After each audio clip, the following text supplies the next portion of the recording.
Genesis chapter 10, King James Version. Forgive me if I don't pronounce their names right. There's a lot of them. These are Noah's descendants.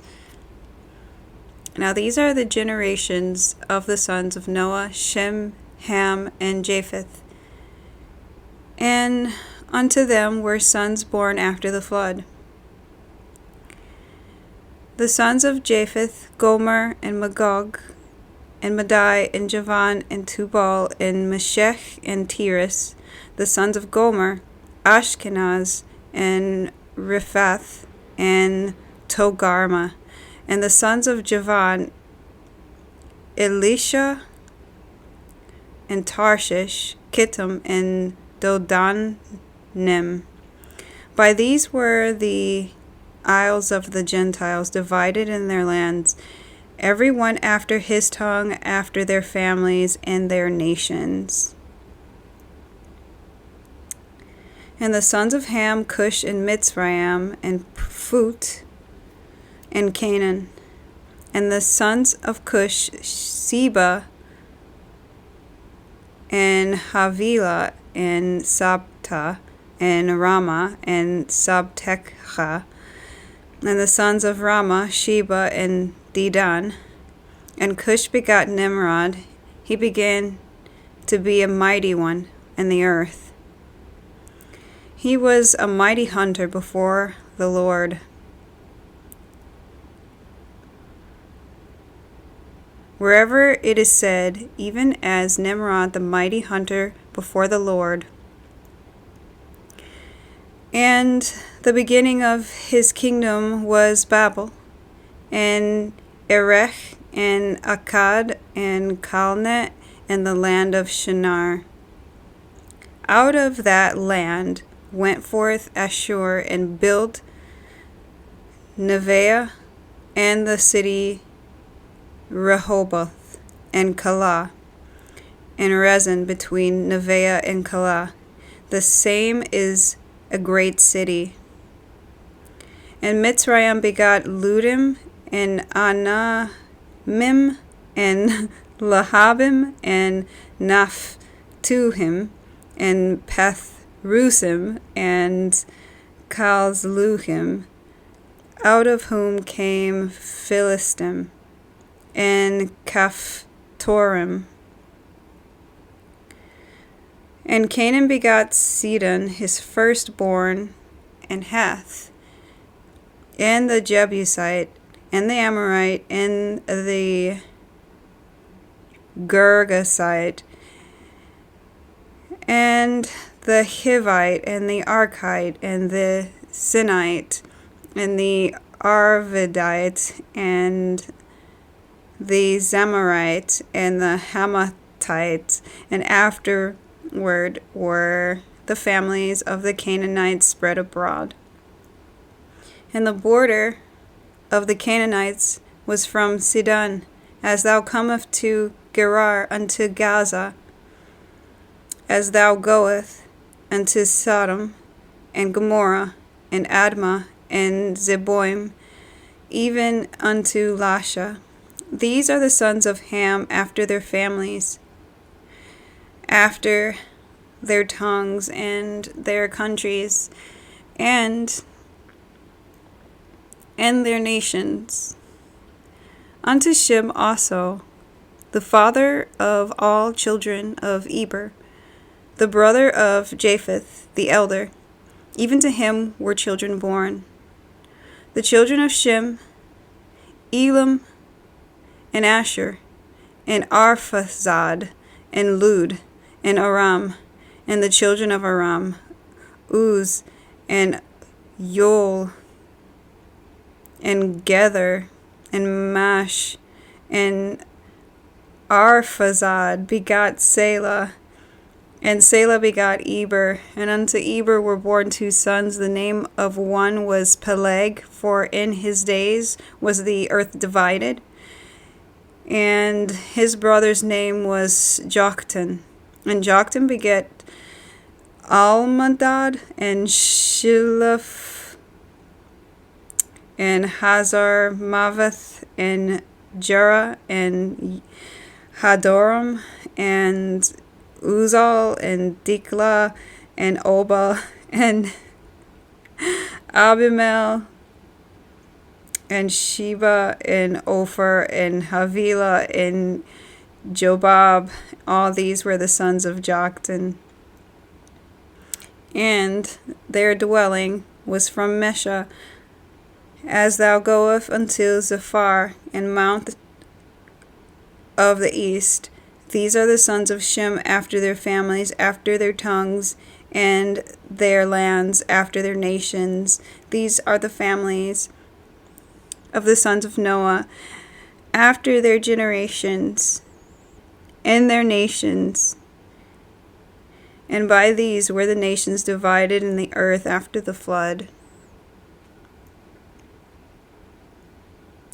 I don't really have a lot of commentary this time. It's a lot going on. I'm sorry if I butchered their names. Did my best. Main point I've noticed is they had a lot of kids. They left the ark after the flood, and they were fruitful and multiplied. For sure. A lot of children, a lot of generations happening here. Chapter 10, Genesis chapter 10, verse 8, and Cush begat Nimrod. This is of Ham's lineage, mind you, the one that was cursed. He had Cush. That's one of his sons.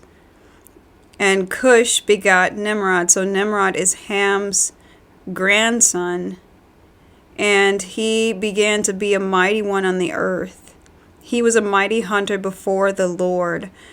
Wherefore it is said, even as Nimrod, the mighty hunter before the Lord. So, in the beginning, his kingdom was Babel. I wonder, are they talking about that Tower of Babel? Is he connected to that in some way?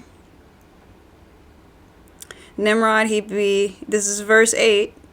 He began to be a mighty one in the earth. He was a mighty hunter. I'm reading this over and over. At this point, I'm trying to figure out the significance of this guy, Nimrod. This is all that's really said about him here. So maybe in some other chapter he is also mentioned. I feel like that name is extremely familiar aside from these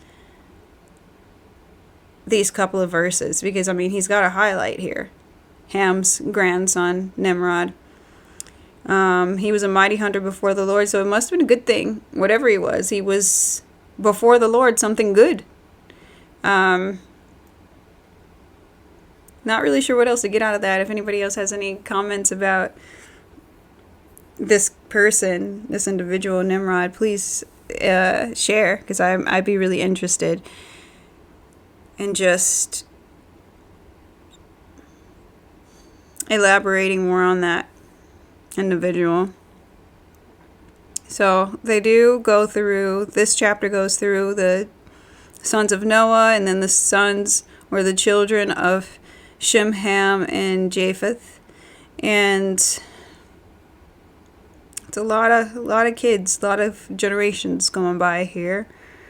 And they have their own tongues and their own families. They go off into their own separate spaces on the earth. There was something else here.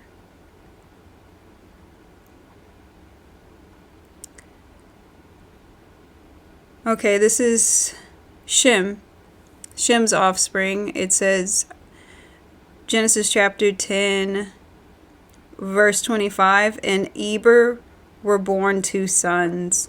The name of one was Peleg, for in his days was the earth divided. In his days was the earth divided. What was going on during that time? And what days is that? Is it included here? Do we get to read about it later on in Genesis and I don't realize? So I'm just going to go down his... So verse 21. Unto Shem also, the father of all children of Eber.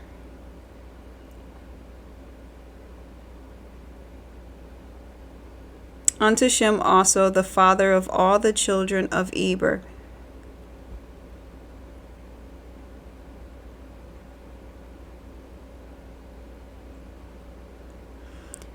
Shem has Elam, Ashur, Arphaxad, and Lud, and Aram. Aram has a bunch of kids. Arphaxad has Eber. So this is, Eber is Shem's grandson, I think. So this is like 2 generations down. And during this time, the earth was divided. Doesn't mean physically, like the tectonic plates started coming apart. Doesn't mean that there was war or strife, or that there were parts of the earth where there were people that didn't get along with another people on some other part of the earth. What do they mean by the earth was divided?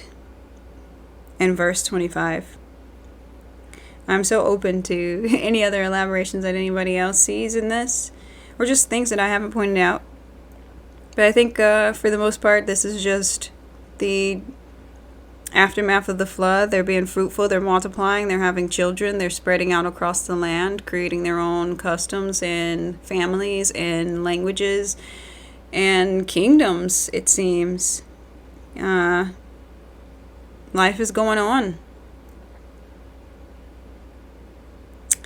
So that's about it that I have. If you have any additional input or just questions, or really just things that stuck out to you here, this is a lineage, and how these are the people that are repopulating the land, all from Noah and his sons.